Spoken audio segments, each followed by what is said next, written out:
पौष पूर्णिमा व्रत कथा। प्रेम से बोलिए भगवान विष्णु की जय। भक्तों, आज हम पौष पूर्णिमा के शुभ अवसर पर सुनेंगे पूर्णिमा की व्रत कथा और श्री सत्यनारायण भगवान की व्रत कथा, जिसे आप अवश्य सुने। आपको सुख समृद्धि की प्राप्ति होगी। पूर्णिमा की तिथि बहुत ही शुभ मानी जाती, इसीलिए इस शुभ अवसर पर इन कथाओं का श्रवण करना भी शुभ माना जाता है।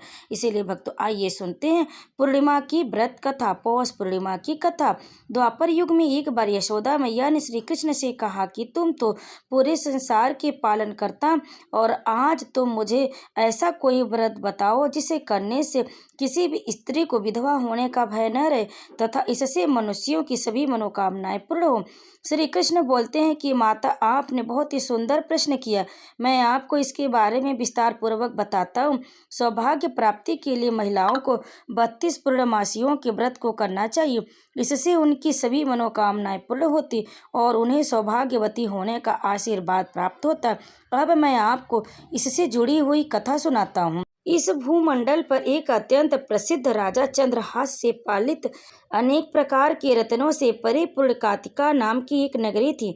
वहां पर धनेश्वर नाम का एक ब्राह्मण था और उसकी स्त्री अति सुशीला रूपवती थी। दोनों इस नगरी में बड़े प्रेम के साथ रहते थे। घर में धन धान्य आदि की कमी नहीं थी, लेकिन उसको एक बड़ा दुख था कि उनकी कोई संतान नहीं थी। इस कष्ट से वह अत्यंत दुखी रहते थे। एक दिन एक बड़ा तपस्वी योगी उस नगरी में आया। वह योगी उस ब्राह्मण के घर को छोड़कर अन्य सब घरों से भिक्षा लाकर भोजन किया करता था, लेकिन रूपवती से वह भिक्षा नहीं लिया करता था। एक समय वह अन्य किसी घर से भिक्षा लेकर गंगा किनारे जाकर भिक्षा अन्न को प्रेम पूर्वक खा रहा था। तभी धनेश्वर ने योगी को देखा और अपनी भिक्षा के अनादर से दुखी होकर योगी से बोला, महाराज महात्मन, आप सब घरों से भिक्षा लेते हैं, परंतु मेरे घर की भिक्षा कभी भी नहीं लेते। इसका क्या कारण है? योगी ने कहा कि निसंतान के घर भी भीख पतितों के अन्न के तुल्य होती, और जो पतितों का अन्न खाता है वह भी पतित हो जाता है। क्योंकि तुम निसंतान अतः पतित हो जाने के भय से मैं तुम्हारे घर की भिक्षा नहीं लेता हूँ। धनेश्वर यह बात सुनकर अपने मन में बहुत दुखी हुआ और हाथ जोड़कर योगी के पैरों पर गिर पड़ा तथा आर्त भाव से कहने लगा, हे महाराज, यदि ऐसा है तो आप मुझको पुत्र प्राप्ति का उपाय बताइए। आप सर्वज्ञ हैं, मुझ पर अवश्य यह कृपा कीजिए। धन की मेरे घर में कोई कमी नहीं है, परंतु मैं पुत्र न होने के कारण अत्यंत दुखी हूँ। आप मेरे इस दुख का हरण करें, आप सामर्थ्यवान हैं। यह सुनकर योगी कहने लगे, हे ब्राह्मण, तुम चंडी देवी की आराधना करो। घर आकर उसने अपने स्त्री से सब वृत्तांत कहा और स्वयं तप के निमित्त वन में चला गया। वन में जाकर उसने चंडी देवी की उपासना की और उपवास किया। चंडी देवी ने 16वें दिन उसको स्वप्न में दर्शन देकर कहा, हे धनेश्वर, तुझे पुत्र होगा, परंतु वह 16 वर्ष की आयु में ही मृत्यु को प्राप्त हो जाएगा। यदि तुम दोनों पति पत्नी 32 पूर्णमासियों का व्रत विधि पूर्वक करोगी तो वह दीर्घायु होगा। जितनी तुम्हारी सामर्थ्य हो उतने आटे के दिए बनाकर शिव जी का पूजन करना और पूर्णमासी का व्रत करना। प्रातः काल होने पर इस स्थान के समीप तुम्हें एक आम का वृक्ष दिखाई देगा। उस पर चढ़कर एक फल तोड़कर शीघ्र अपने घर चले जाना और अपनी स्त्री से सब वृत्तांत कहना। जब वह श्री शंकर जी का ध्यान करके उस फल को खा लेगी, तब भगवान शंकर की कृपा से वह गर्भवती हो जाएगी। जब वह ब्राह्मण प्रातः काल उठा तो उसने उस स्थान के पास एक आम का वृक्ष देखा, जिस पर एक आम का फल लगा हुआ था। उस ब्राह्मण ने उस आम के वृक्ष पर चढ़कर उस फल को तोड़ने का प्रयत्न किया, परंतु कई बार प्रयत्न करने पर भी वह वृक्ष पर न चढ़ पाया। तब उस ब्राह्मण को बहुत चिंता हुई और वह विघ्न विनाशक श्री गणेश जी की वंदना करने लगा और बोला, हे दयानिधे, अपने भक्तों के विघ्नों का नाश करके उनके मंगल कार्य को करने वाले, दुष्टों का नाश करने वाले, रिद्धि सिद्धि देने वाले, आप मुझ पर कृपा करके इतना बल दे कि मैं अपने मनोरथ को पूर्ण कर सकूं। इस प्रकार गणेश जी की प्रार्थना करने पर उनकी कृपा से धनेश्वर वृक्ष पर चढ़ गया और उसने एक अति सुंदर आम का फल देखा। उसने विचार किया कि जो वरदान से फल मिला था वह यह है और कोई फल दिखाई नहीं देता। उस धनेश्वर ब्राह्मण ने जल्दी से उस फल को तोड़कर अपनी स्त्री को लाकर दिया और उसकी स्त्री ने अपने पति के कथनानुसार उस फल को खा लिया। इसके पश्चात वह गर्भवती हो गई। देवी जी की असीम कृपा से उसे एक अत्यंत सुंदर पुत्र की प्राप्ति हुई, जिसका नाम उन्होंने देवी दास रखा। माता पिता के हर्ष और शोक के साथ वह बालक शुक्ल पक्ष के चंद्रमा की भांति बढ़ने लगा। भवानी की कृपा से वह बालक बहुत ही सुंदर, सुशील और पढ़ने में बहुत ही निपुण हो गया। चंडी देवी की आज्ञा अनुसार उसके माता पिता ने 32 पूर्णमासी का व्रत रखना आरंभ कर दिया, जिससे उसका पुत्र दीर्घायु हो जाए। 16वां वर्ष लगते ही देवी दास के माता पिता को बड़ी चिंता हो गई कि कहीं उनके पुत्र की इस वर्ष में मृत्यु ना हो जाए। इसलिए उन्होंने अपने मन में विचार किया कि यदि यह दुर्घटना उनके सामने हो गई तो वे कैसे सहन कर सकेंगे। उन्होंने देवी दास के मामा को बुलाया और कहा कि हमारी इच्छा है कि देवी दास 1 वर्ष तक काशी में जाकर विद्या अध्ययन करे और हम उसको अकेला भी नहीं छोड़ना चाहते, इसलिए साथ में तुम चले जाओ और 1 वर्ष के पश्चात वापस लौटा लाना। सब प्रबंध करके उसके माता पिता ने काशी जाने के लिए देवी दास को एक घोड़े पर बैठाकर उसके मामा को उसके साथ विदा कर दिया। धनेश्वर ने अपनी पत्नी के साथ अपने पुत्र की मंगल कामना तथा दीर्घायु के लिए भगवती दुर्गा की आराधना और पूर्णमासियों का व्रत करना आरंभ कर दिया। इस प्रकार उन्होंने 32 पूर्णमासी का व्रत पूरा किया। कुछ समय पश्चात एक दिन वह दोनों मामा और भांजा मार्ग में रात्रि बिताने के लिए किसी ग्राम में ठहरे हुए थे। उस दिन उस गांव में एक ब्राह्मण की अत्यंत सुंदरी, सुशीला, विदुषी और गुणवती कन्या का विवाह होने वाला था।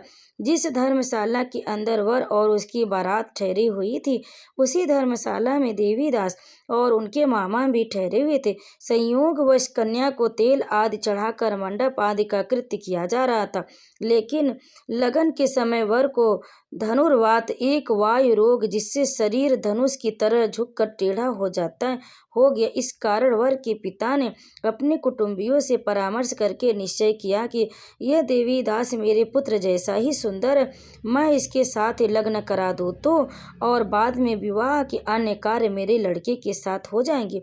यह सोचकर उन्होंने देवीदास के मामा से जाकर बोला कि तुम थोड़ी देर के लिए अपने भांजे को हमें दे दो, जिससे विवाह के लग्न के सारे कृत्य सुचारू रूप से हो सके।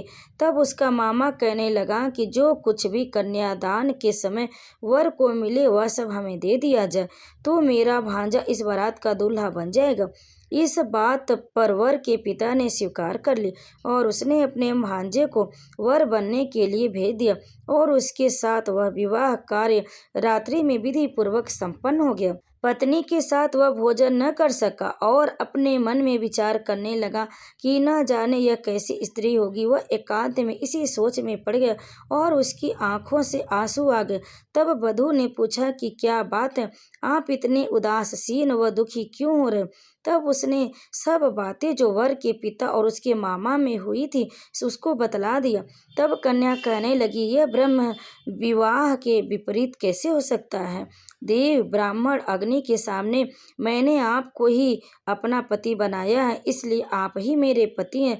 मैं आपकी ही पत्नी रहूंगी, किसी अन्य की कदापि नहीं। तब देवीदास ने कहा, ऐसा मत करिए, क्योंकि मेरी आयु बहुत कम है, मेरे पश्चात आपकी क्या गति होगी। इन बातों को अच्छी तरह विचार कर लो। परंतु वह दृढ़ विचार वाली स्त्री थी, बोली कि जो आपकी गति होगी वही मेरी गति होगी। हे स्वामी, आप उठिए और भोजन करिए, आप निश्चय ही भूखे होंगे। इसके बाद देवीदास और उसकी पत्नी दोनों ने भोजन किया तथा शेष रात्रि वे सोते रहे। प्रातः काल देवीदास ने अपनी पत्नी को 3 नगों से जड़ी हुई एक अंगूठी दी, एक रुमाल दी और बोला, हे प्रिय, इसे लो और संकेत समझकर स्थिरचित हो जाओ। मेरा मरण और जीवन जानने के लिए एक पुष्प वाटिका बना लो, उसमें सुगंधित वाली एक नवमल्लिका लगा लो, उसको प्रतिदिन जल से सींचा करो और आनंद के साथ खेलो कूदो तथा उत्सव मनाओ। जिस समय और जिस दिन मेरा प्राणांत होगा ये फूल सूख जाएंगे और जब वे फिर हरे भरे हो जाएं तो जान लेना कि मैं जीवित हूँ। यह समझाकर वह चला गया। प्रातः काल होते ही वहां पर गाजे बाजे बजने लगे और जिस समय विवाह के कार्य समाप्त करने के लिए वर तथा बाराती मंडप में आए तो कन्या ने वर को भली प्रकार से देखकर अपने पिता से कहा कि यह मेरा पति नहीं है, मेरा पति वही जिसके साथ सत्र के मेरा प्राण ग्रहण हुआ था, जिसके साथ रात्रि में मेरा प्राण ग्रहण हुआ था, इसके साथ मेरा विवाह नहीं हुआ। यदि वह यही है तो बताएं कि मैंने इनको क्या दिया है। मधुर पर्क और कन्यादान के समय जो मैंने भूषण आदि दिए थे उनको दिखाएं तथा रात में मैंने क्या गुप्त बातें कही थी वह सब सुनाएं। पिता ने उसके कथनानुसार वर को बुलाया गया। कन्या की यह सब बातें सुनकर वह कहने लगा कि मैं कुछ नहीं जानता। इसके पश्चात लज्जित होकर वह वहां से चला गया और सारी बारात भी अपमानित होकर लौट गई। भगवान श्री कृष्ण बोले, हे माता, इस प्रकार देवीदास काशी विद्या अध्ययन के लिए चला गया। कुछ समय जब व्यतीत हो गया तो काल से प्रेरित होकर एक सर्प रात्रि के समय उसको डसने के लिए वहां पर आया। उस बिस्तर के प्रभाव से उसके शयन का स्थान चारों ओर से विष से विषैला हो गया, परंतु व्रत के प्रभाव से उसको काट न पाया, क्योंकि पहले ही उसकी माता ने 32 पूर्णिमा का व्रत कर रखा था।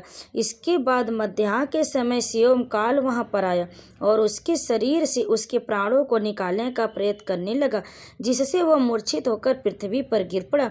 भगवान की कृपा से उसी समय पार्वती जी के साथ भगवान शंकर वहां पर आ गए। उसको मूर्छित दशा में देखकर पार्वती जी ने भगवान शंकर से प्रार्थना की कि हे प्रभु, इस बालक की माता ने पहले 32 पूर्णिमा का व्रत किया है, जिसके प्रभाव से हे भगवान आप इसको प्राण दान दे। भवानी के कहने पर भक्त वत्सल भगवान शिव ने उसको प्राण दान दे दिए। इस व्रत के प्रभाव से काल को भी पीछे हटना पड़ा और देवीदास स्वस्थ होकर बैठ गया। उधर उसकी स्त्री उसके काल की प्रतीक्षा किया करती थी।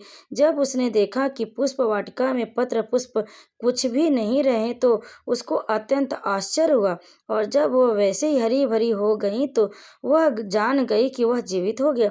यह देखकर वह बहुत प्रसन्न मन में अपने पिता से कहने लगी कि पिताजी, मेरे पति जीवित हैं, आप उनको ढूंढना शुरू करें। जब 16वां वर्ष व्यतीत हो गया तो देवीदास भी अपने मामा के साथ काशी से चल दिया। इधर उसके ससुर उसे ढूंढने के लिए अपने घर से जाने ही वाले थे कि दोनों मामा भांजे वहां पर आ गए।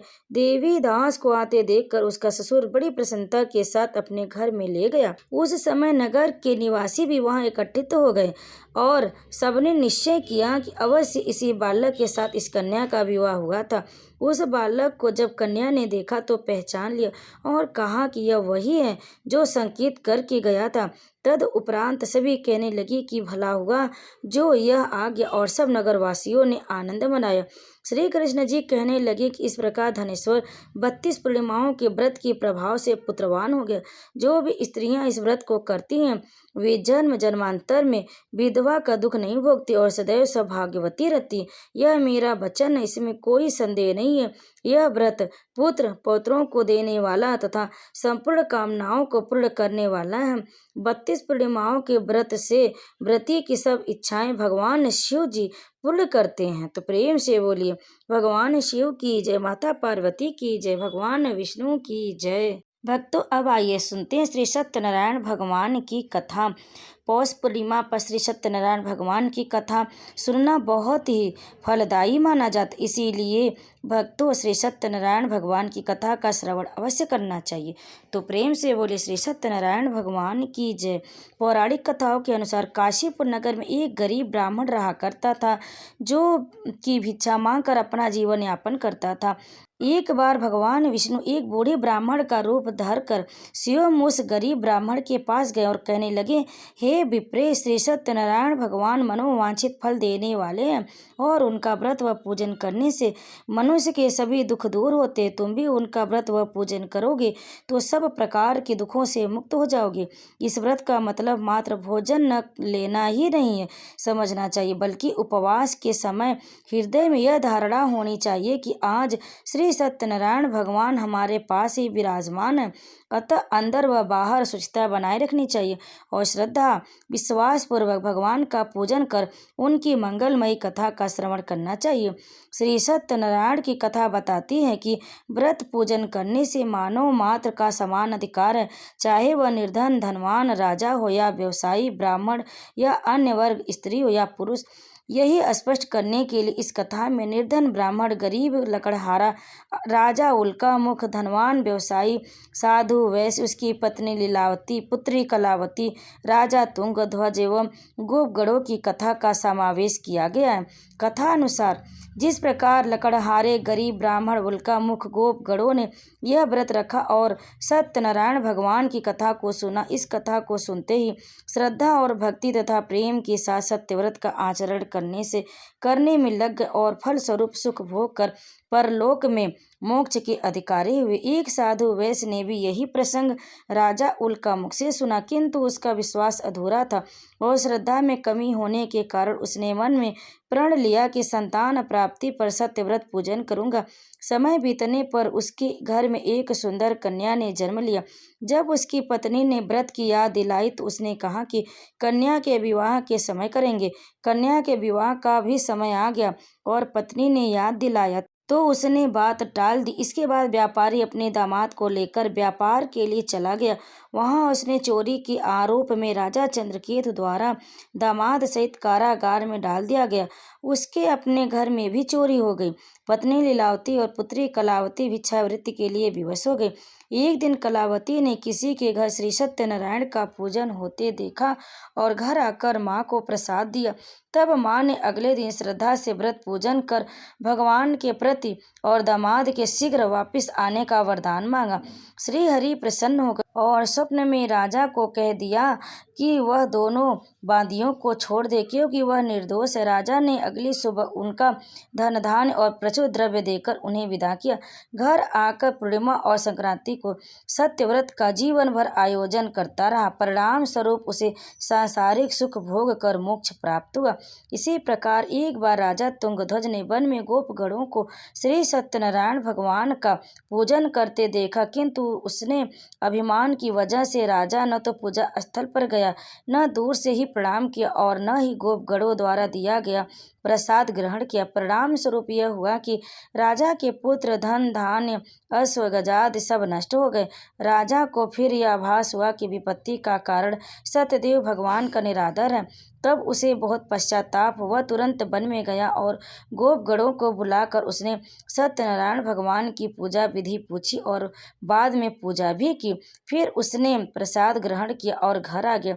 उसने देखा कि विपत्ति टल गई, उनकी सारी संपत्ति तथा जन सुरक्षित हो गए। राजा प्रसन्नता से भर गए और अपना सर्वस्व भगवान को अर्पित कर दिया। तो प्रेम से बोले श्री सत्यनारायण भगवान की जय।